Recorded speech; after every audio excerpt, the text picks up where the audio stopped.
شهیدانو کور دا د باتورانو کور دا د باتورانو کور دا د باتورانو د کونړ ملي راډیو درنو اوریدونکو سلامونه او نیکې هیلې مې ومنئ. لنډو خبرونو ته ښه راغلاست. د کونړ مرستیال والي مولوي عبدالله حقاني د اسد 40مه چې د فتح ورځ ده د دغې ورځې د ښه ترسروي په موخه د یو شمېر ادارو مسؤلینو سره ناسته وکړه. کونړ کې عام وګړي او مسؤلین د اسد 40مه د غربي ښکېلاک څخه د ازادۍ ورځې د افغانستان په تاریخ کې د افغان ولس د میړانې یوه بله پاڼه بولي. د کونړ مرستیال والي عبدالله حقاني او د کونړ امنیه قومندان مولوي ضیاء الحق حمید وایي د دې ازادۍ ترلاسه کولو لپاره داسې قرباني ورکړل شوې چې د افغانستان په تاریخ کې ساری نه لري. دوی ولسونو ته د دغې پرتمینې ورځې مبارکي ورکړه او له نظام سره د ولس په همکارۍ ټینګار وکړ.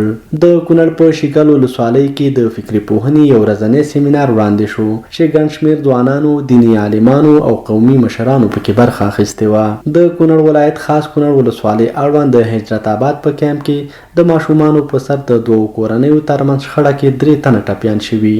د ملي دفاع وزارت د 201 خالد بن ولید قلو اردو د تخنیکی ټیمونو لوري د ګڼ شمېر سپکو او درنو وسلو ترمیم او ګټې اخیستنې ته د چمتو کېدو خبر ورکړی دی. د تشکیلاتو او معاشاتو د تنظیم کمیسیون د تازه پریکړې له مخې هغه دولتي کارکوونکي چې تقاعد ته سوق شوي وي او یا په روان کال کې تقاعد ته برابریږي د روحي او جسمي وړتیا درلودلو په صورت کې د خدمت مدت 2 کاله تمدید شوه.